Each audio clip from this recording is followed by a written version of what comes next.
Hello, everyone, and welcome to another episode of DEO Growth Secrets. I'm your fearless host, Emmett Scott, and today I'm excited to have Seth Mattison with us. He's a futurist, a researcher, an advisor, helping leaders navigate change at that intersection of people and technology. And I think we're at a time historically where there's never been a greater amount of change, whether you look at it from a political, technology, man, social component. And I think every generation kind of feels like, oh man, this is a lot of change. But I feel like we're the ones that can say, no, really, this is like the most amount of change, I agree. ever, at least for now. So, man, great to have you here, Seth. And it's fun to bring people who are kind of outside our dentistry, bubble, Yeah. because at the end of the day, we're still dealing with humans. We're dealing with technology. We're dealing with the reality of politics, et cetera. And we've had something really interesting in dentistry. In a lot of ways, we felt kind of, I don't know, sheltered, protected, because Mm. we always said, dentistry, healthcare is recession proof.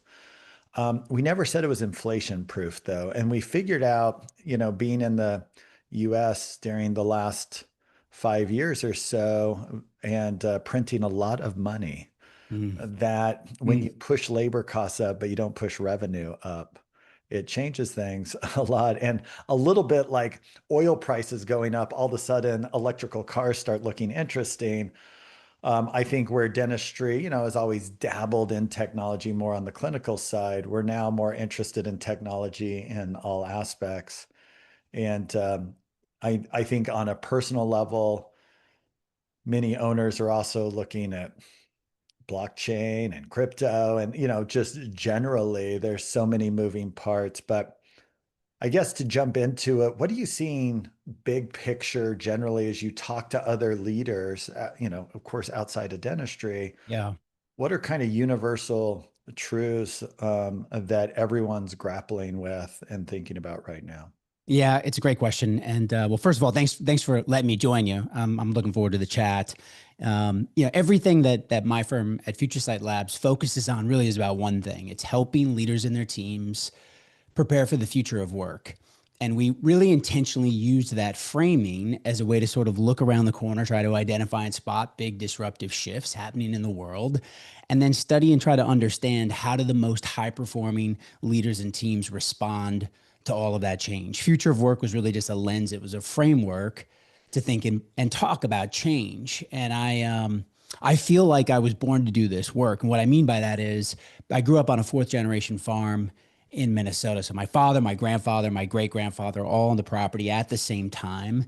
And I don't know if people typically think of like farming or agriculture as being entrepreneurial, but it is. I mean, it's constant reinvention. You're taking risks. You're, trying to make some predictions about where the world is going to go. And every move you make has big capital implications because it's not cheap to shift your operations. And so I sort of have two schools of thought running through me. One is kind of trying to spot futurist trends, but I'm also deeply entrepreneurial and it feels like it's been in my bones. And so you're right. While we're not exclusive in the dental space, my firm is industry agnostic. We work across industry. Certainly, we get to spend time in this space. But what it does is it lets me see and hear what other folks are thinking and talking about. And you really nailed it at the top of this.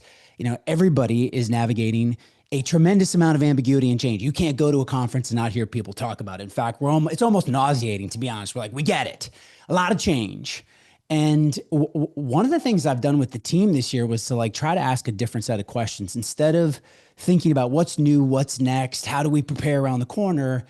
I started to ask a question of more like what's timeless, what's eternal, what can we anchor into in this moment? And I'll tell you why that's been an interesting exploration, I think, for all of your listeners. Gallup released some fascinating data. You maybe saw this back in February, specifically as it relates to this like timeless attributes. They conducted one of their largest studies looking at what followers want from leaders. And this was across industry, across size and scale of organizations. So it doesn't matter if you got an office with 5 employees or 50,000 employees. And it was fascinating. What the research showed, 52 countries, one of the biggest Gallups run, the one thing followers are looking for in leaders today, single word, I'd be curious where your listeners' minds are going right now. I was surprised by this, but the word was hope. Mhm. And if we think about it, maybe that actually makes a lot of sense given the state of the world, geopolitical environments, the economy, inflation, et cetera, et cetera, et cetera. And I think in this moment in time, for all of us as leaders who are responsible for stewarding people, humans through this moment in time, yes, you're trying to grow your practice, but you're also responsible for caring for human beings. This is a moment in time where, given all of this disruption, people are desperate for a sense of hope. And so, if you think about that idea of, well, what does hope mean? In general, hope is a belief that tomorrow can be better than today. And what I'd have, everybody who's tuned in right now sort of reflect is like, number one, would your team consider you a hopeful leader? When you enter a space, when you come into your clinic, when you're interacting with folks, do you exude a hopeful spirit about where the world is going? Artificial intelligence, its impact. It reminds me, and then I'll come back to Emmett on this. One of my favorite quotes comes from futurist Thomas Frey, and he said, there's two characteristics of every successful person I know. One is that a deep belief that tomorrow can be better than today. And two, that I have the power to make it so. And I think there's a really important element to that. He's talking about hope, but there's a secondary element here. It's hope plus agency. I believe that tomorrow can be better than today, and I have the power to make it so. And so I think in this moment in time, one of the big themes and secondary actions I see leading inside of organizations trying to take is, how do I help my people see a hopeful vision of the future, number one, but number two, how do we embed in our culture and in our people a sense that they have a power to influence that future reality, that they have agency and ownership to be a force upon the world and to help co-create this thing that we're going to create next. So hope plus agency is sort of a starting place in this moment in time are two big themes that I both see and I'm deeply passionate about in my own firm and with my own teams to move us through this moment. Yeah, it's awesome. By the way, if you're in DEO, Seth's going to be speaking at our event coming up October 9th through the 11th. We're thrilled to have him there. You'll get some one-on-one time to chat, and he'll be talking through these principles. Our whole focus is on revenue and increasing the revenue piece, and obviously being able to kind of think about and see and lead into the future is a critical part. So if you haven't signed up for that in DEO, make sure you get registered. Get signed up. Let's go. I can't wait to see everybody there. One of the frameworks that we use and understand about the human experience of entrepreneurship is underneath it is really this intense desire for personal development, right? I think of entrepreneurship as like the CrossFit of personal development. You're like, hey, you can do overhead press, but can you do, handstand push-ups? It constantly pushes you. And in our industry, you have a clinician, a dentist, an associate who's decided, you know what? I've reached the max of my capability. I've taken tons of CE. I'm treating patients really well. I kind of want to drive my own destiny here. And so I'm Yeah. going to open a practice. I'm going to own that practice. And then they're in this really intense cycle of dopamine and cortisol, where it's like there's all these shiny things, there's all these anxieties, etc. Yeah. And that becomes kind of their strategic plan. And in the beginning, it kind of works because there's a bunch of crises to fix and to learn. And then it stops working and they hit the Yeah. ceiling. And Yeah. so the big thing at DEO is we're helping them get the tools to move from entrepreneur to executive. And as you were Nice. talking, when I when I think about executive, it's not just like the white shirt, tie, so forth. It's a confidence, it's a clarity.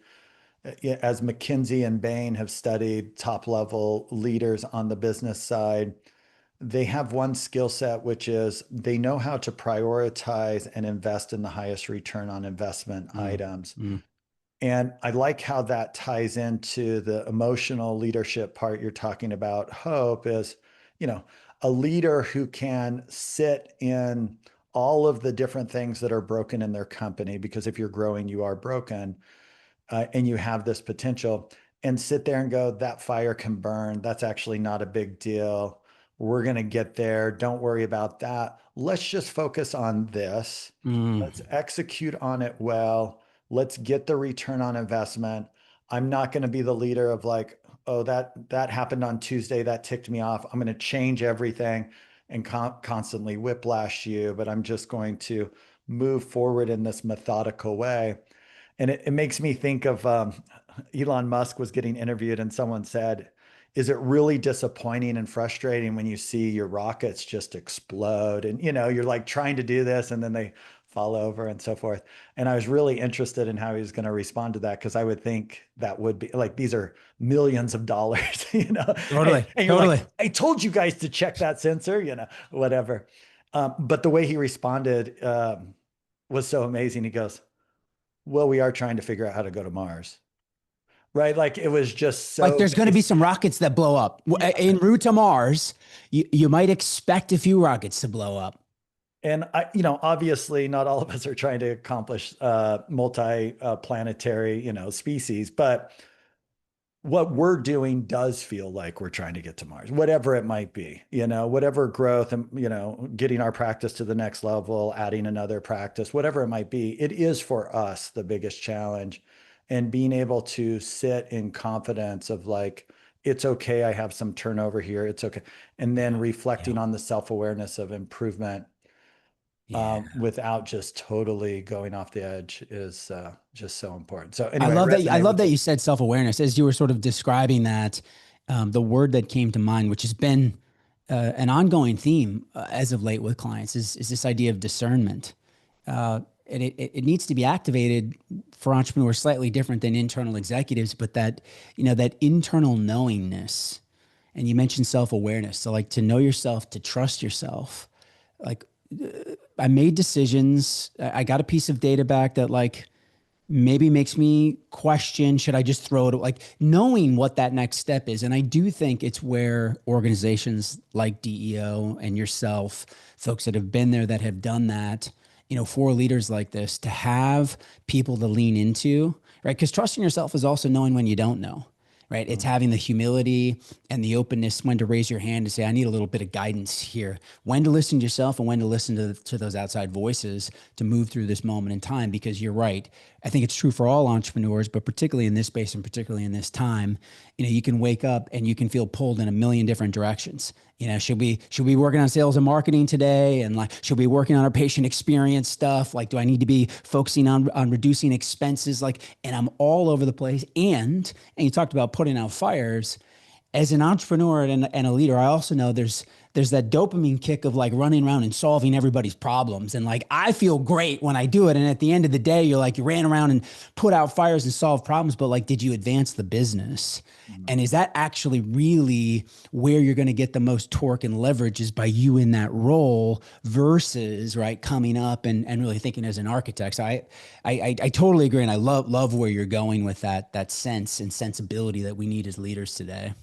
Yeah, we use a framework I call iDope, which is every idea needs to be documented, then organized, then prioritized, then executed on. As entrepreneurs, we I go love that. idea, execute, idea, execute, but it really is grounded in theory of constraints for highest return.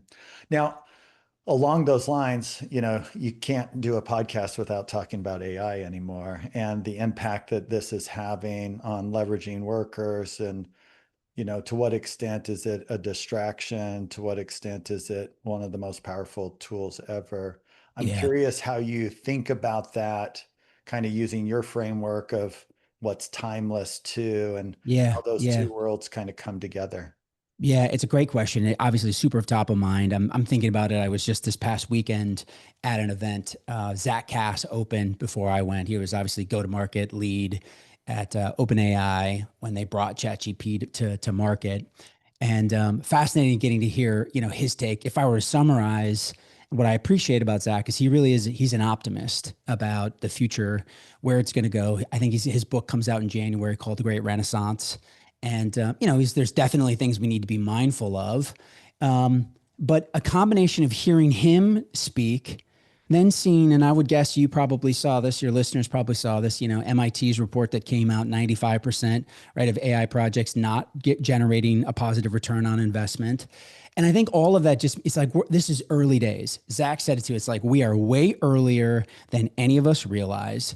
Where I'm at in this exact moment is most, and I'm in a lot of Fortune 50 organizations, very few businesses have got to the place where they're actually leveraging artificial intelligence to reinvent and streamline business process and workflows. They're in the state of like trying to get individuals to use it, develop new muscle memory, and they're individually using it to be more efficient, more effective in their individual roles. And they're just trying to get them to embrace that. And so I think for smaller operators, mid-size operators, there's real opportunity for us to get our people. Yes, if you can get to the step of actually thinking through workflow reinvention and process and using new tools. You know, one of the great advantages for us is we don't have a huge compliance and IT department that shuts down every idea and we're uberly worried about like the next data breach. Like, we're probably going to be okay. To me, for this group, this is a cultural thing of muscle memory, routines, rituals, and habits where my whole team is starting to develop curiosity around these tools. Mm-hmm. And like all things in culture, and I know y'all talk about this too, it's like culture's, you know, of course it's rooted by values and behaviors, but it's routines, rituals, and habits that reinforce those things that we said were important to us. And so I think if you're here and you're wanting to be an AI first, or at least an AI leveraged organization, is to not just like encourage people to use the tools, but to develop it into routines, rituals, and habits where we're talking about it, we're experimenting about it. Every Monday, we've got some clients like every Monday, 15 minutes, a little roundup and people sharing, what did you experiment last week? Like, tell us about one thing you did that improved one process so we can learn from each other. And then we celebrate the folks that are leaning into those things. So if I'm sitting in your listeners' shoes, it's like, I'm looking at a minimum step one of like, are my people, are they unafraid? Are they curious? Are they finding torque in interesting ways? And then step two, and I'd be curious, Emmett, y'all are probably supporting people in this. Step two is that real business process reinvention where we get real torque and real leverage. But I don't want people to be freaked out like if they're not there yet, because from my vantage point, very few of my clients are. Yeah, for older people, we're in like 1995 of the .com era, right? Totally, Like totally. That's there's like exactly the right. Netscape browser is kind of coming out, and everyone's like, do you think this internet thing's going to go somewhere? And what's that going to look like? You know, I can't help but take concepts and put them in frameworks. And I love Yeah. what you're saying. I almost see this pyramid, if you will. On the base is that term hope, right? And then I almost see the next level up sitting on top of that. I loved your word curiosity. And then ironically, sitting at the very top is failure. And my thought Love is that. that if you're sitting on that base of hope and you build a culture of curiosity where people are trying things, and then it allows for failure to happen, where people are and you can quickly replace failure with learning, right? And then pretty soon that leads into some level of breakthrough and success. But it makes me realize that organizations that have so much anxiety, so much fear, they can't have curiosity because they have to be grounded in what is known. And people are too nervous to make mistakes because of the potential for termination and those kind of things. Emmett, And can I so give I you love can I that. give you one quick idea on that around Yeah, the please. fear? Yeah, Because yeah. you know, Build and on that. again, like, and I'll give two examples right now. One, doing some work this past summer with State Farm and a group of their high performing leaders. Again, muscle memory, trying to use new internal tools. I use them as example because financial services, insurance, healthcare, defense contractors, there's a lot of fear around security. No one wants to be the Enron of AI. They don't want to be the first one. And so this might be a concept that could be useful for folks. One of the things we talked about there was this concept of inside and outside the sandbox. Inside the sandbox terminology is like using internally approved AI tools. So whatever you've deemed with your operation, right? Let's assume you've set up some guardrails. That's inside the sandbox. For State Farm, that's their internal AI tool. But they're also then encouraging people to play outside the sandbox with their, in that case, their own devices, their own tools using non-proprietary sensitive information, because there's always, every week, there's a new AI application rolling out. And Mhm. so instead of just letting people throw up their arms of like, well, we can't because it's restricted, or our internal tool isn't that great, or we're not allowed, break that by creating a safe space internally, but then create a playground externally where people can experiment and go wild in a safe environment. And why are you doing it? Again, it's because it's muscle memory. We're not afraid of those things if we get exposure to them. The last thing I'll say on this, and you'll But by please, the way, can I give an application oh, for our please. Yeah, dental please. listeners? So to the extent that you're accessing PHI data, things like that, you're going to want a really strong walled garden around that. You're going to want to do your due diligence. You're going to want to, if we just had a large DSO group that was using AI for phone calls, which sounds, very benign, except what hadn't gotten thought through is that that's a recorded call. And in some states, you have to say this is a recorded call. So they're getting sued for, wiretap fraud or whatever. And so, and I'm thankful for the big groups that have the, kick Totally. the arrows for us, right? Totally. And Totally. then we're like, okay, cool. Thanks for doing that. But outside of that, I mean, if you're building a job description, if you're running an ad, there's so many things that are non-PHI type stuff that people can. If you're building out like scripting to review for how maybe the phone call needs to do, so many of these things that are frankly like a lot of copywriting, hard thinking work for many of us, and AI can just spit out a version. And I always jokingly say, like, it's so much easier to edit and criticize than it is to write from zero. It's And the in a lot of truth. ways, AI just does the zero to something. And then you're getting like, I hate that. I love this. And there's just so many applications. I've seen people use it in their emails of, a patient requests something. This could be kind of like that middle ground where you're like, okay, give me a response like a good executive assistant, and then edit it from there. So I many good totally agree. applications that fit into the framework you just said. I totally agree with that. And I think about a sort of standard bell curve of like where folks are at in the process of adopting this stuff. Let's say you and I and a bunch of listeners are maybe earlier, we're early power users.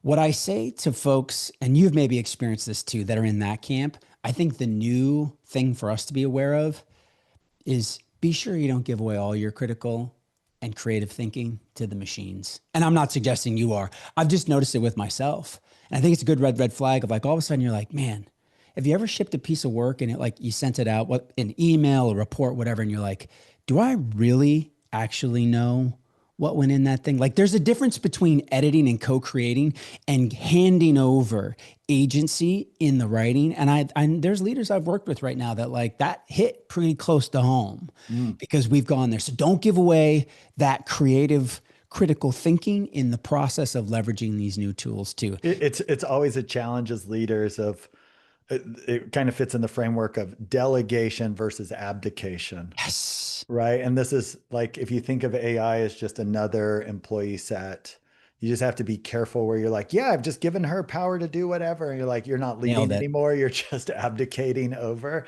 And you could fall into that trap with AI too. Nailed it. It's a Nailed good it. point. Yeah. Nailed it. I think the last thing on this front is just, and Zach really spoke and leaned into this, and a lot of my work is around this too, is, these tools, they're going to create some commoditization because we all have access to them. And so it's like, as that sort of frees up and takes a bunch of work, it opens up interesting questions of what parts of the work do we not want to give to the machines? What parts do we want to keep? And I think for all of us, folks that you're, creating that exceptional patient client experience, thinking about where do we want the human to create a really unique and powerful experience? Because if all my competitors are leveraging all the new AI digital tools and that creates parity, the place where we win is going to be with our human advantage. Totally. Yeah. Yeah. Commoditize as much as you can the system so you can customize the connection, right? I think that's super powerful. The one human component there. So a lot of people, a lot of systems can go ahead and call the insurance companies and do insurance verification, but that person walking in the door and giving them that smile, like it just creates room and space Totally. for those kind of things. As you think about the future in being a leader, I'm curious your thoughts, maybe in closing here. For many of our entrepreneurs, they're struggling with building the vision because they're feeling Mm, so overwhelmed, right? mm, And mm, I love the saying, like, I can give a man anything he wants. The hard part is for him to figure out what he wants. mm, And I find that a challenge for myself at times when really, pushed of, well, Emmett, what's the goal here? What's the vision? What are you trying to achieve? As you think about developing that muscle as a leader, developing out your vision, are there some exercises, activities, places you can go, and maybe even things to avoid? Like I find that being grounded in the news is not helpful for me developing out mm, the future vision, right? It mm, just mm. sucks too much energy and too much and creates too much cortisol, concern and fear. So I'm curious, as a leader, maybe you've got a dentist who's like, man, I didn't think of myself as a leader. I thought of myself as a healer and a perfectionist, and I wanted to provide great care, but I've been so good at that that now I've got all these humans that are looking at me as the leader. I jokingly say, like, if you're good at business, the universe rewards you with a bunch of crazy humans to lead, right? And so True. It's true. now they're sitting there and like everybody's looking at me like I know what I'm doing here. I'm making this up as I go as well, Isn't that the truth? Isn't that the truth? This is a great question. Before I answer it, I know this camera that I have is going to do a reset. It's going to pause and click back on, and so I'm going to let it do that, and then I'm going to answer this question. So it's going to take 2 seconds. Let me do Okay. this. You know your technology, you know? I do. I've done it enough to know, and it's usually like right as I'm giving a beautiful close, and the camera will do a reset. I'll be like, "Damn it!" So it's a great question. I think. Listen, this all comes back to knowing yourself and getting to the core of what's most important to you, what matters most, Mm, and what I believe to be true based on sociology, psychology, the neuroscience of it is that it ultimately comes back to our values. What you value determines what you do. And I know y'all do a bunch of work around this. And so it's like, first and foremost is reconnecting and answering back to that, like, what matters most to me? What are my values? What are the values that are driving the decisions that I make? Do you know what those are? So a good place to start is like, there's tons of great values assessments that are out there. I really appreciate the work of a Canadian researcher and best-selling author named David Allison.